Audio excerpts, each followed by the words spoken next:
श्रीमद् वाल्मीकि रामायण के युद्ध कांड में जो 124वां सर्ग है, उसमें एक बड़ी अच्छी कहानी आती है कि भगवान राम जब रावण को मार देते हैं और पुष्पक विमान से सीता माता के साथ आ रहे होते हैं अयोध्या की तरफ। तो राम जी पहले ऋषि भरद्वाज जी के आश्रम में रुक जाते हैं। तो ऋषि भरद्वाज जी को वो सारा वृतांत बताते हैं, पर भरद्वाज जी कहते हैं कि प्रभु, मेरी दिव्य दृष्टि की वजह से आपने जो भी किया वो सारा मुझे मालूम है, और आपने जो कर्म किया है मैं उससे बहुत प्रसन्न हूँ। तो मैं चाहूँगा कि आप मुझसे कुछ वरदान मांगिए। तो ऋषि भारद्वाज जी कहते हैं श्री राम जी से कि प्रभु, आप मुझसे कुछ वरदान मांगिए।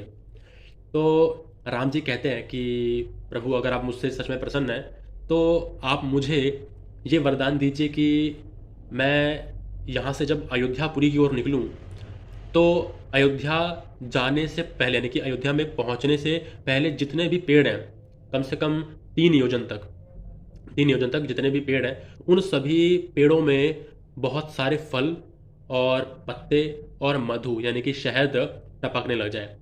क्योंकि राम जी के साथ बहुत सारे वानर सेना भी थे जो उन्हीं के साथ साथ आ रहे थे पुष्पक विमान में बैठ के।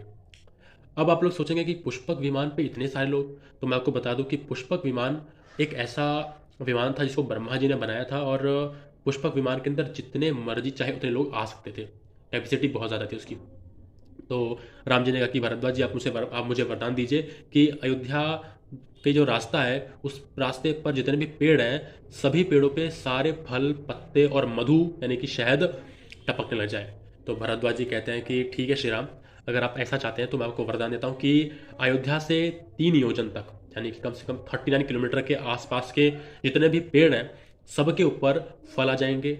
जो पत्ते, जो पेड़ जिनमें पत्ते नहीं हैं, जो सूख गए हैं, उन सभी पे पत्ते आ जाएंगे। पूरा सुंदर बन जाएगा एकदम। जैसे स्वर्ग में जो पेड़ होते हैं, उन सभी पेड़ों में हर दिन, हर महीना फल लगे रहते हैं, पत्ते लगे रहते हैं। तो वैसे ही सबके सब पेड़ हो जाएंगे। तो ये वरदान दिया था भगवान भरद्वाज ने श्री रामचंद्र जी को।